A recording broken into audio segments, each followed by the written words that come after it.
जय हिंद दोस्तों, स्वागत है आज की क्लास। और आज मैं आपके लिए लेकर आया हूं भारत के प्रतीक चिन्ह। तो भारत के प्रतीक चिन्ह पर हमारी क्लास है, जिसमें हमारे एमसीक्यू क्वेश्चंस रहेंगे। आप सभी प्रैक्टिस करेंगे, साथ साथ में जितने भी व्यक्ति या जितने भी कैंडिडेट हमारी क्लासेस देख रहे हैं, तो फटाफट वीडियो को जो है शेयर कर दीजिएगा। साथ में पहला क्वेश्चन है, निम्नलिखित में से किस पशु को भारत के राष्ट्रीय प्रतीकों का स्थान नहीं मिला है? बहुत ही बढ़िया क्वेश्चन है, जो कि बार बार आने जाने वाले पेपरों में, यानी कि हर एक एग्जाम्स में आता है। तो आंसर रहेगा इसका ऊंट। ऊंट जो है उसे स्थान नहीं दिया गया है प्रतीक चिन्हों में। और सभी जो हैं तीन, सांड, घोड़ा और सिंह, ये तीनों जो हैं भारत के जो हैं प्रतीक चिन्ह में जो है इनको स्थान मिला है। अगला सवाल है, भारत का राष्ट्रीय धरोहर पशु कौन सा है, या निम्नलिखित में से कौन सा है? धरोहर पशु कौन सा है? शेर, हाथी, बाघ या घोड़ा? जल्दी से कमेंट कर सकते हैं आप अपना अपना आंसर जो है। तो इसका सही आंसर रहेगा वो है हाथी।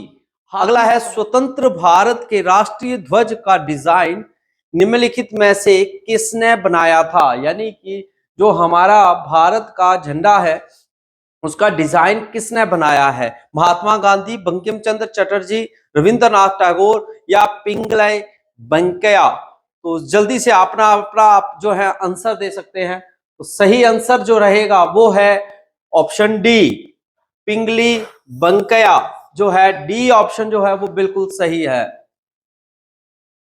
अगला है, भारत के राष्ट्रीय गीत के रचयिता कौन है? भारत का राष्ट्रीय गीत किसने लिखा है? रविंद्रनाथ टैगोर, बंकिम चंद्र चटर्जी, सर मोहम्मद इकबाल या सरोजनी नायडू? तो जल्दी से आप अपना आंसर कर सकते हैं, जितने भी व्यक्ति हमारे साथ देख रहे हैं क्लास को। तो इसका सही आंसर रहेगा वो है बंकिम चंद्र चटर्जी। बंकिम चंद्र चटर्जी जो है वो इसका सही आंसर है। अब कौन सा कैलेंडर विश्व भर में सर्वमान्य है? जूलियन, शक, रोमन या ग्रेगोरियन? जल्दी से आप अपना आंसर कर सकते हैं। तो विश्व भर में, यानी कि इंटरनेशनल जो कैलेंडर की बात करें, तो आंसर है इसका ग्रेगोरियन। ग्रेगोरियन जो है वो इसका जो कैलेंडर है वो वर्ल्ड में माना जाता है। इसको सर्व मान्यता, यानी कि इसको दी गई है मान्यता। भारत के राष्ट्रीय गान के रचयिता कौन है? बहुत ही सिंपल सवाल है। बंकिम चंद्र चटर्जी, रविंद्रनाथ टैगोर, सरोजिनी नायडू, अरविंद घोष? तो जल्दी से आप अपना आंसर कर सकते हैं कि भारत के राष्ट्रीय गान के रचयिता कौन है। तो भारत के राष्ट्रीय गान किसने लिखा है? जल्दी से अपना अपना आंसर जो है वो कमेंट करिएगा, सभी सभी साथ साथ में। भारत का राष्ट्रीय गान किसने लिखा है? तो सही आंसर रहेगा वो है रविंद्रनाथ टैगोर।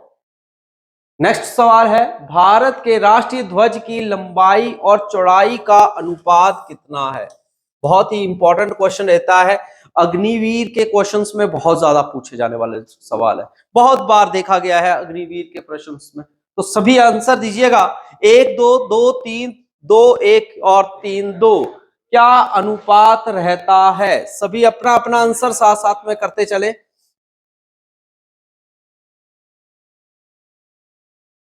तो सही आंसर रहेगा 3:2। लेंथ 3 रहेगी, ब्रेथ जो है वो 2 रहेगी, यानी कि लंबाई 3 मीटर और चौड़ाई 2 मीटर। तो इस हिसाब से लेंथ और वाइज लिखा गया है ये। अगला है, वंदे मातरम किस ग्रंथ से संकलित है? यानी कि वंदे मातरम जो है वो हमने कहां से लिया गया है? मुंडकोपनिषद, भारत भारती, उपनिषद या आनंद मठ? आपका जल्दी से आंसर आ जाना चाहिए कि वंदे मातरम किस ग्रंथ से लिया गया है।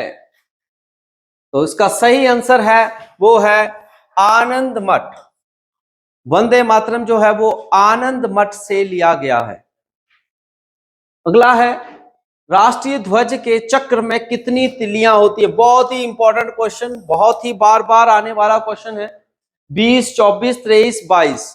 तो सभी आंसर दीजिएगा अपना अपना कि भारत के राष्ट्रीय ध्वज में कितनी तिलियां होती हैं। गहरा रंग होता है, चक्र होता है नीले रंग का, उसमें तिलियां होती है। तो टोटल सही आंसर रहेगा वो है सी ऑप्शन 24।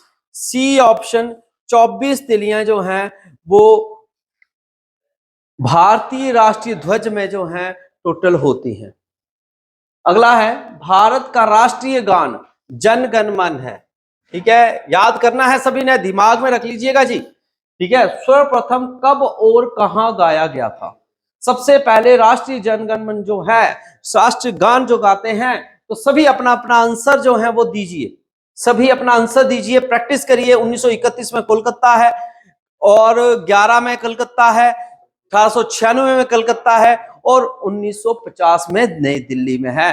तो आपके अनुसार क्या आंसर होना चाहिए? जितने भी व्यक्ति इस देश के, जितने भी युवा देख रहे हैं, सभी को आंसर देना चाहिए कि राष्ट्रगान यानी कि जनगण मन जो है वो पहली बार कब गाया गया था। तो सही आंसर रहेगा प्यारे बच्चों, राष्ट्रीय कांग्रेस का अधिवेशन था कोलकाता में 1911 में, उसमें इसे गाया गया था। और 1896 की अगर मैं बात करूं तो इसमें वंदे मातरम को गाया गया। किसको गाया गया है? वंदे मातरम को। वंदे मातरम गाया गया था 1896 में। और जनगण मन जो है वो कब गाया गया था? वो गाया गया था आपका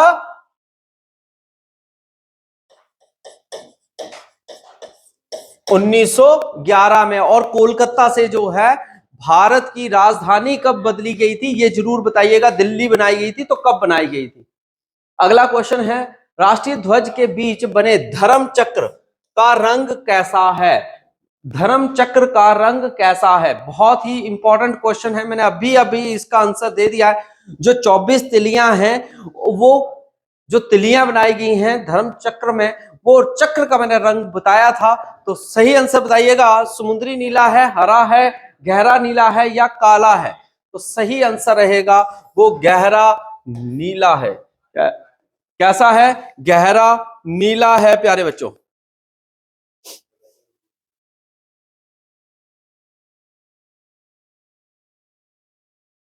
नेक्स्ट क्वेश्चन की तरफ चलते हैं।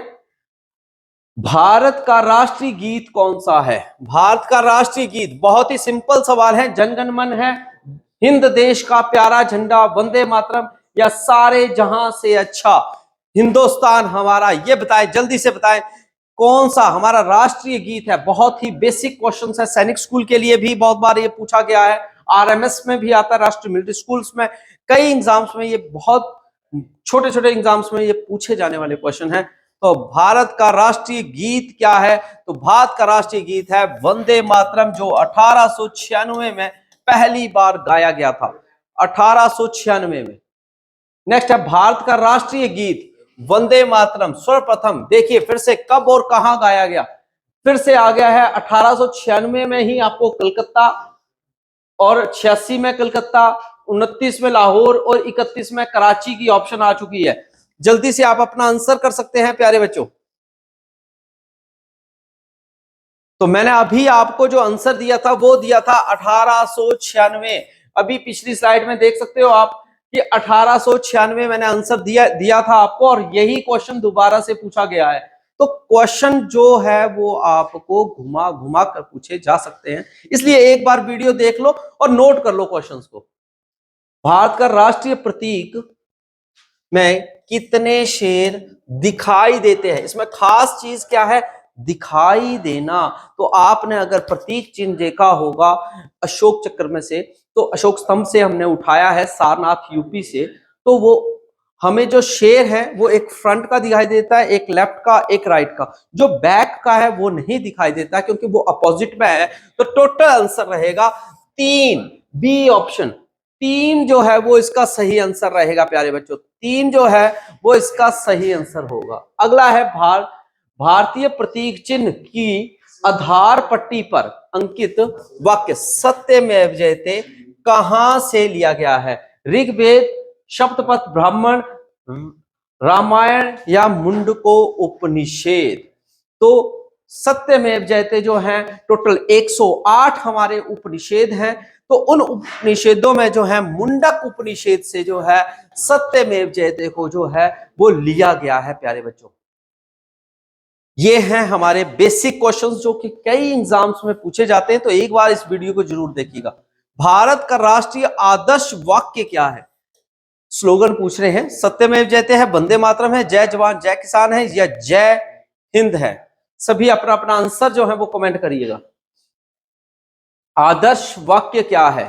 तो आदर्श वाक्य जो है वो हमारे एल्बम में भी लगा हुआ है, उसमें भी लिखा हुआ है सत्यमेव जयते। क्या लगा है? सत्यमेव जयते। तो इसका आदर्श वाक्य है सत्यमेव जयते प्यारे बच्चों। ये है बेस्ट क्वेश्चंस। और लास्ट क्वेश्चन आपके लिए है, भारत का राष्ट्रीय पंचांग